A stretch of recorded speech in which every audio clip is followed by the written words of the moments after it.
प्रभात बच्चों, मैं आपकी हिंदी की अध्यापिका और आज हम हिंदी का पाठ 17 शुरू करने जा रहे हैं जिसका शीर्षक है वाक्य विचार।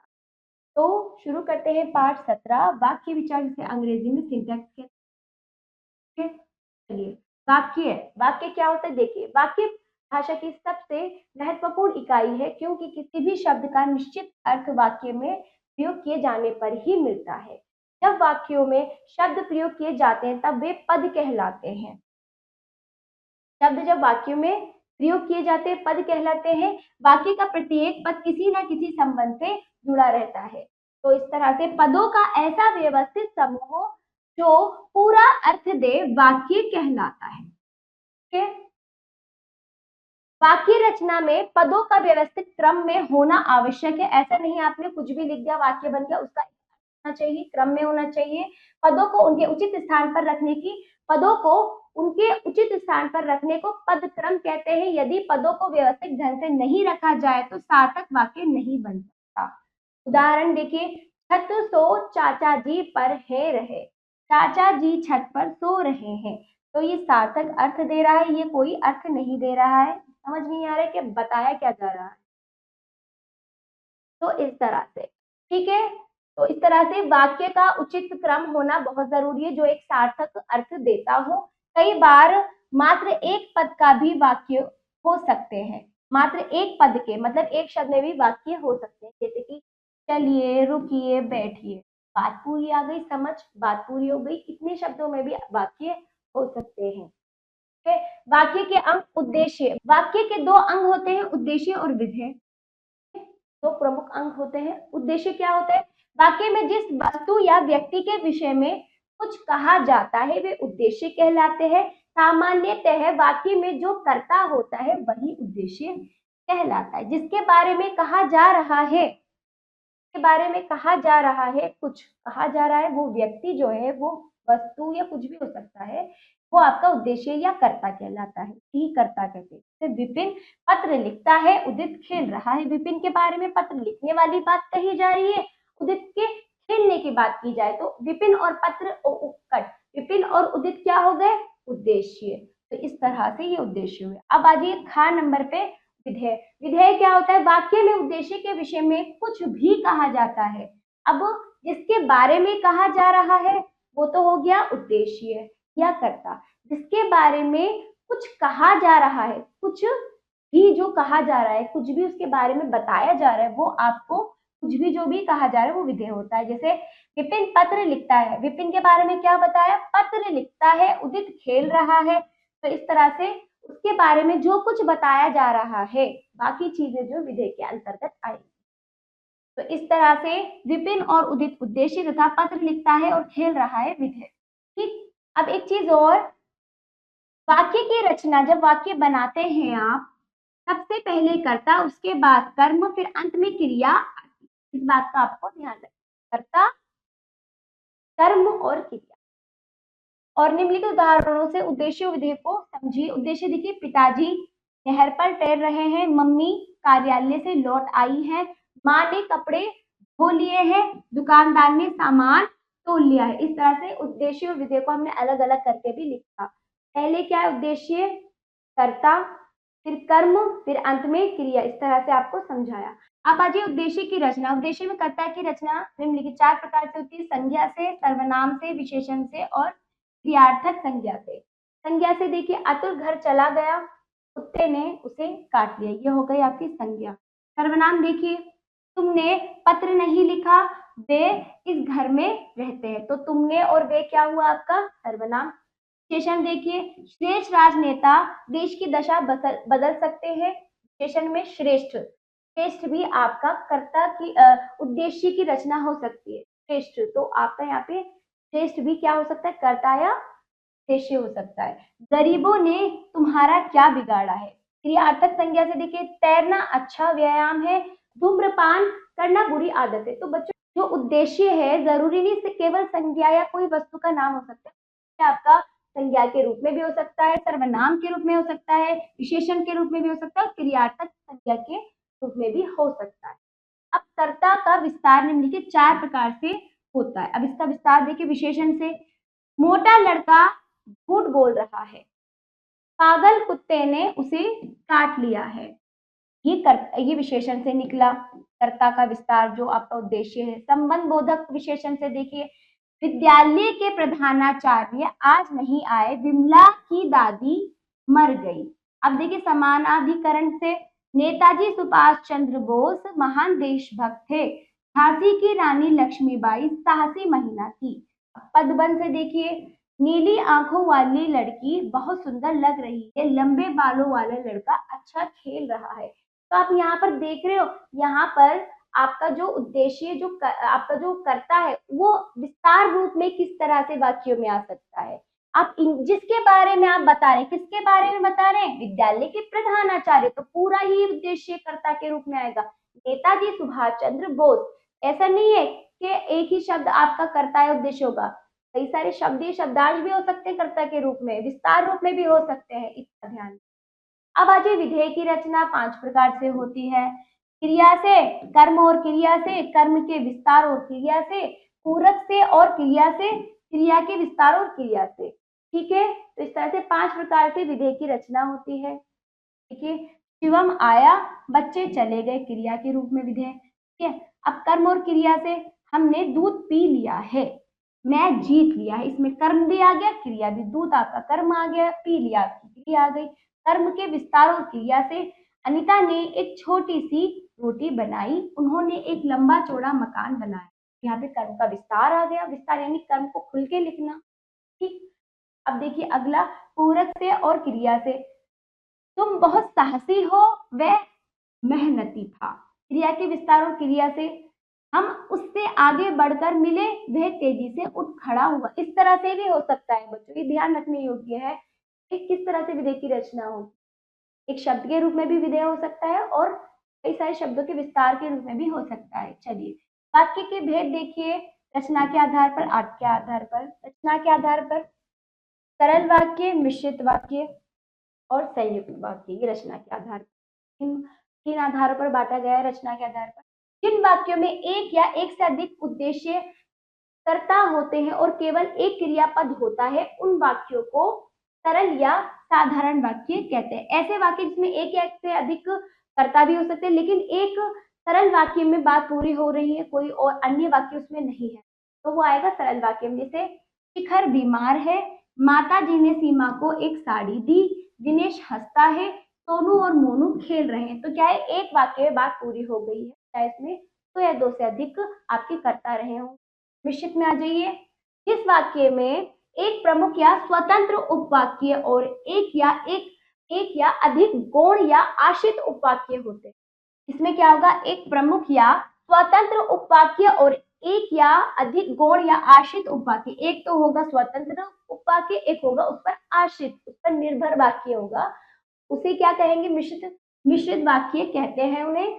मिश्रित उपवाक्य अपने पूर्ण अर्थ की अभिव्यक्ति के लिए मुख्य उपवाक्य पर आश्रित रहता है। जैसे नानी ने कहा कि कल वह जरूर आएंगी, यदि हम देरी से पहुंचे तो फिल्म छूट जाएगी। आश्रित उपवाक्य 3 प्रकार के होते हैं, उदाहरण हो गए। ठीक है, एक वाक्य क्या होता है, 2 उपवाक्य होते हैं, एक तो होता है स्वतंत्र, एक उस पर आश्रित होता है। ठीक है, देखिए इसमें भी 3 प्रकार के होते हैं, संज्ञा उपवाक्य, विशेषण उपवाक्य और क्रिया विशेषण उपवाक्य। ठीक, संज्ञा उपवाक्य किसी दूसरे उपवाक्य की संज्ञा का कार्य करते हैं। जो उपवाक्य किसी दूसरे उपवाक्य की संज्ञा का कार्य करते हैं, संज्ञा उपवाक्य कहते हैं। ये कर्म तथा पूरक के रूप में भी कार्य करते हैं। जैसे राम सोचता है कि मैं अच्छा खेलता हूँ, इस वाक्य में मैं अच्छा खेलता हूँ राम के सोचने की क्रिया के पूरक के रूप में है।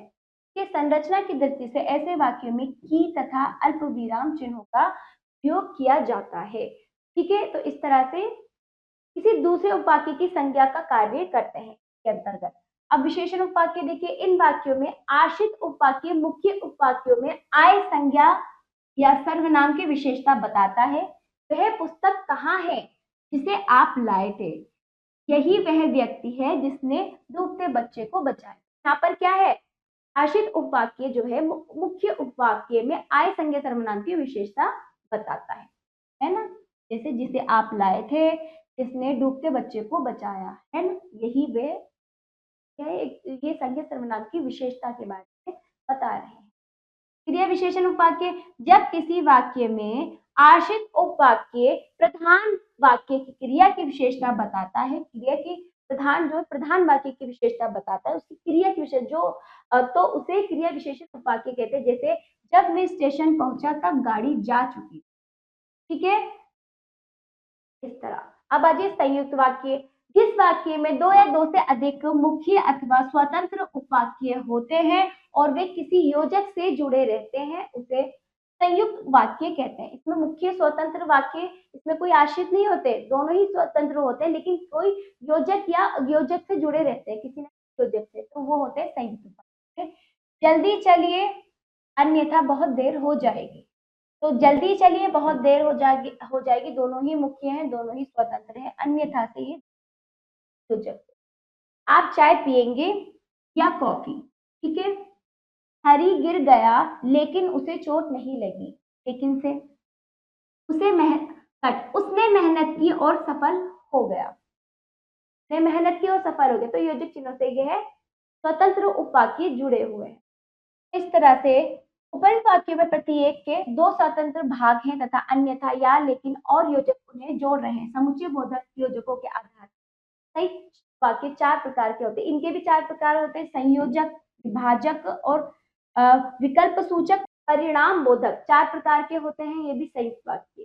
ठीक है, इसमें साधारण वाक्य दूसरे साधारण या मिश्रित वाक्य से संयोजक अवयव जैसे और तथा एवं फिर बल्कि आदि से जुड़े रहते हैं। इसका उदाहरण ये रहा। ठीक, बाद की विभाजक, इनमें साधारण अथवा मिश्रित वाक्यों का परस्पर भेद या विरोध का संबंध विभाजक अवयव जैसे या, अथवा, अन्यथा, किंतु, परंतु, विरोध वाले जो संबंध होते हैं वो आपका दिखाता है। जैसे कि देखिए, वह मेहनत तो बहुत करता है परंतु उसे फल नहीं मिलता। अगला देखिए, विकल्प सूचक, इनमें दो बातों में से किसी एक को स्वीकार किया जाता है, जैसे या तो मैं जीतूंगा या हार जाऊंगा। परिमाण बोधक, देखिए इनमें एक साधारण वाक्य दूसरे साधारण या मिश्रित वाक्य का परिणाम होता है और अव्यय जैसे या इसलिए अतः, अतएव आदि से आते हैं। जैसे आज मुझे बहुत काम है इसलिए मैं तुम्हारे साथ नहीं चल सकता। तो ये क्या है, परिणाम बोधक के अंतर्गत आते हैं। ठीक, तो आप इनको अच्छे से एक बार पढ़ेंगे, मजा आएगा आपको। याद रखने योग्य बातें बच्चों, संयुक्त वाक्यों दो स्वतंत्र और समान स्तर के उपवाक्यों से मिलकर बनते, इसलिए इनका विभाजन दो स्वतंत्र वाक्यों में हो सकता है। उसे साइकिल मिल गई लेकिन वह खुश नहीं था। पहला वाक्य, उसे साइकिल मिल गई वह खुश नहीं था, ये दोनों ही क्या है, स्वतंत्र है, इनको स्वतंत्र भी किया जा सकता। संयुक्त वाक्यों की रचना में संयोजन और लोप के नियम आते हैं। जैसे देखिए, टीना ने गीत गाया और रोजी नाचने लगी। संयोजन, ठीक है, संयोजन हो रहा है। और रवि पढ़ रहा है तथा मोहन भी, तो यहाँ पर पढ़ रहा है का लोप हो रहा है, यानी कि मोहन भी पढ़ रहा है, तो हम यहाँ पर वो ना लिखकर दोनों ही, रवि पढ़ रहा है मोहन भी पढ़ रहा है, ऐसे ना लिखकर रवि पढ़ रहा है तथा मोहन, तो यहाँ पर पढ़ रहा है का लोप हो गया दूसरे में। ठीक है, आपको याद रखना है। हाँ देखिए, अर्थ के आधार पर वाक्यों के प्रकार, अर्थ के आधार पर वाक्यों के 8 प्रकार होते हैं। विधानवाचक, प्रश्नवाचक, निषेधवाचक, विस्मयादि बोधक, इच्छावाचक, आज्ञावाचक, संदेहवाचक, संकेतवाचक। विधानवाचक, जिन वाक्यों में किसी स्थिति या वस्तु के बारे में सामान्य बात कही जाती है उसे विधानवाचक वाक्य कहते हैं। रमेश कल बीमार था, हम खाना खा रहे हैं, स्थिति या सामान्य के बारे में बात हो रही। प्रश्नवाचक के अंतर्गत जिन वाक्यों में कोई ना कोई प्रश्न पूछा जाता है उन्हें प्रश्नवाचक वाक्य कहते हैं। जैसे क्या आज छुट्टी है, वे यहाँ क्यों आए हैं। तीसरा, निषेधवाचक वाक्य, जिन वाक्यों में किसी कार्य के निषेध का बोध होता है उन्हें निषेधवाचक वाक्य कहते हैं। जैसे वह बाजार नहीं गया, उसे कुछ मत बताना, ठीक है, इसमें नहीं वाला भाव हो रहा है। 14 देखिए, विस्मयादि बोधक वाक्य, जिन वाक्यों में वक्ता के विस्मय, शोक, घृणा, हर्ष आदि के भाव प्रकट, किसी तरह के भाव प्रकट होते हैं उन्हें विस्मयादि बोधक वाक्य कहते हैं। जैसे आहा आज तो मजा आ गया, छी कितना गंदा घर है, तो इस तरह के भाव विस्मयादि बोधक के अंतर्गत आएंगे। 5वां, इच्छावाचक वाक्य, जिन वाक्यों में बोलने वाले की इच्छा, आशा, शुभकामना का बोध हो उसे इच्छावाचक वाक्य कहते हैं। जैसे ईश्वर तुम्हें सफलता दे, आपकी यात्रा मंगलमय हो, तो इस तरह के इच्छावाचक वाक्य। आज्ञावाचक वाक्य, जिन वाक्यों में आज्ञा निर्देश, आज्ञावाचक वाक्य देखिए, जिन वाक्यों में आज्ञा या निर्देश देकर काम करवाया जाता है उन्हें आज्ञावाचक वाक्य कहते हैं। जैसे बड़ों का आदर करो, तब खाना खाने आओ। सातवां देखिए, संदेहवाचक वाक्य, जिन वाक्यों में कोई संदेह या संभावना हो उन्हें संदेह, कोई शंका हो, संदेह हो, संभावना हो, संदेहवाचक वाक्य के अंतर्गत आए गए। अभी संदेहवाचक वाक्य उन्हें कहते हैं, संदेह, शंका और इस तरह की संभावना आदि चीजें हों। जैसे आज अजय को देर हो सकती है, क्या है, एक तरह की संभावना, संदेह हो रहा है।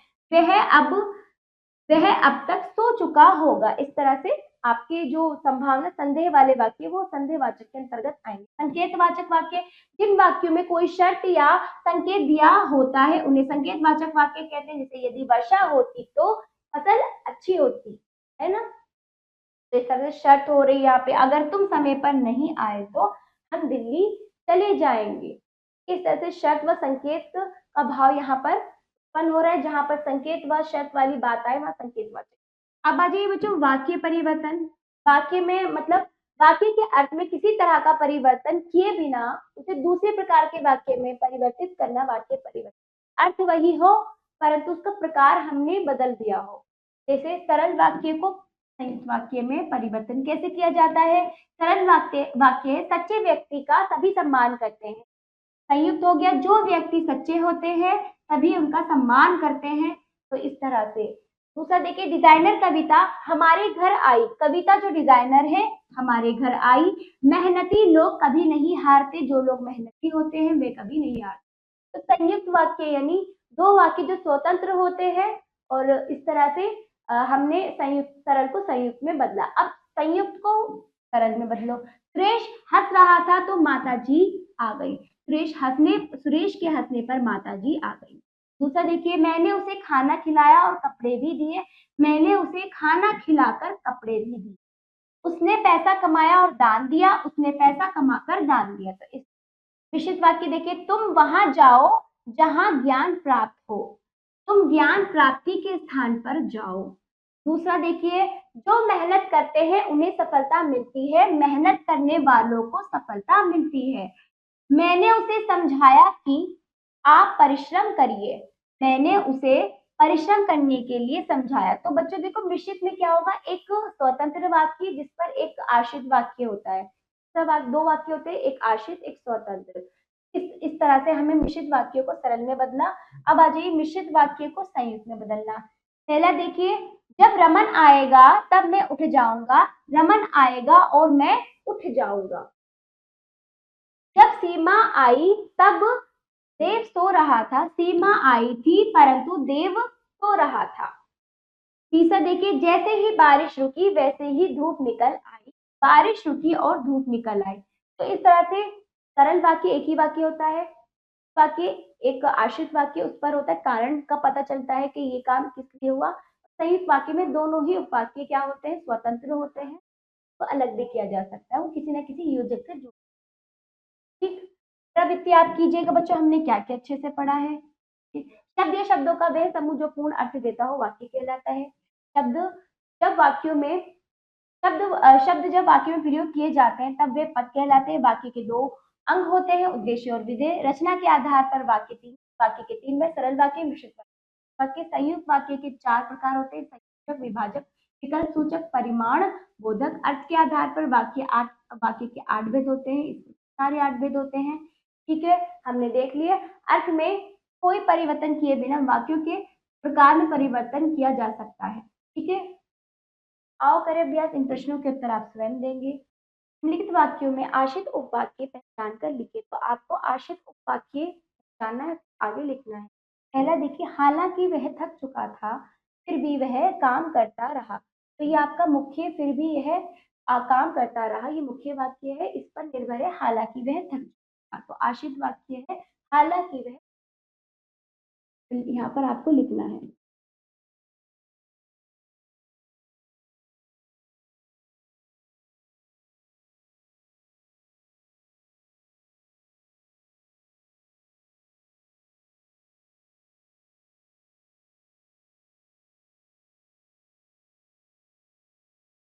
ठीक है, देखिए, मुझे वह आम पसंद है जो मीठा होता है। तो यहाँ पर जो मीठा है या आशित है किस पर, मुझे वह आम पसंद है, मुख्य वाक्य यहाँ पर आ जाएगा जो मीठा होता है।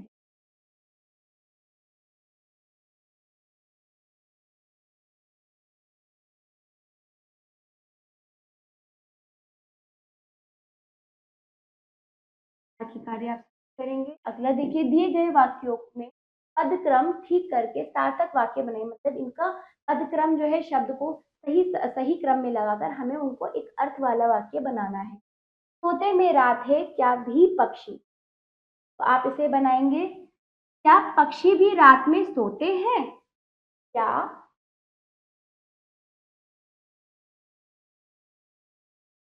पक्षी भी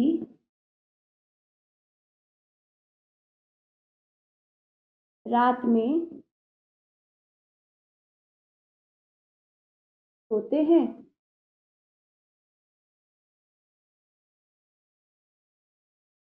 ठीक है, इस तरह का रजत आया परीक्षा भाई में प्रथम है। ठीक क्या है, एक अर्थ नहीं दे रहा है, इसको हम करके लिखेंगे। तो रजत का भाई परीक्षा में प्रथम आया है।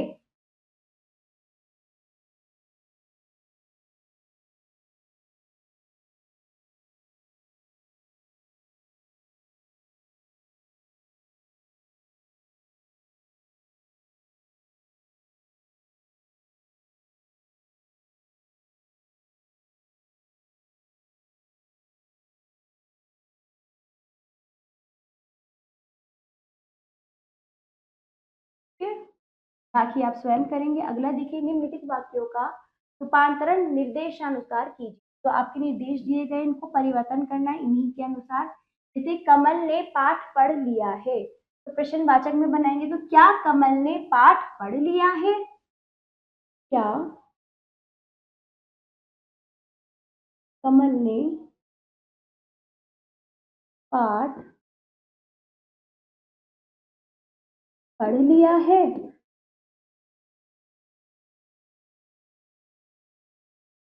सूचक चिन्ह भी लगाएंगे। दूसरा, माँ दिल्ली जाएगी को निषेधवाचक में बनाएंगे, नहीं वाले में नहीं के भाव में आपको बनाना है, नहीं लगाकर माँ दिल्ली जाएगी के स्थान पर माँ दिल्ली नहीं जाएगी। माँ दिल्ली नहीं जाएगी। ठीक है, बाकी कार्य आप स्वयं करेंगे। अगला देखिए, रचना के आधार पर निम्नलिखित वाक्यों के भेद पहचान कर उनके नाम लिखिए।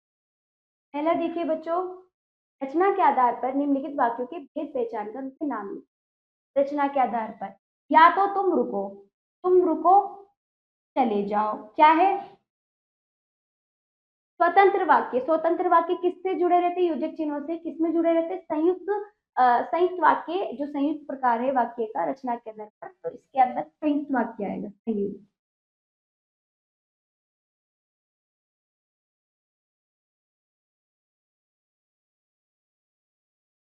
दूसरा देखिए, मैं निराश हूं किंतु कमजोर नहीं, के मैं निराश हूं किंतु से जुड़ा हुआ है, मैं निराश हूं कमजोर नहीं, दोनों ही स्वतंत्र उपवाक्य है, किंतु से जुड़े हुए हैं, तो ये भी संयुक्त वाक्य अंतर्गत।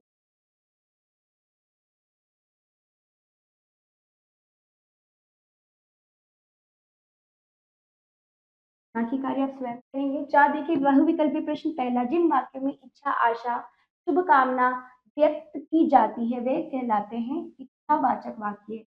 वह दिल्ली जा चुका होगा, यह किस प्रकार का वाक्य है, संदेहवाचक। तीसरा, शब्द जब वाक्य में प्रयुक्त किए जाते हैं तब उन्हें क्या कहा जाता है, क्या कहा जाता है, पद कहा जाता है। तो ये पाठ समाप्त होता है। आशा करती हूँ पाठ आपको समझ आएगा। इसका अभ्यास आप जरूर कीजिएगा। मिलते हैं अगले पाठ पर।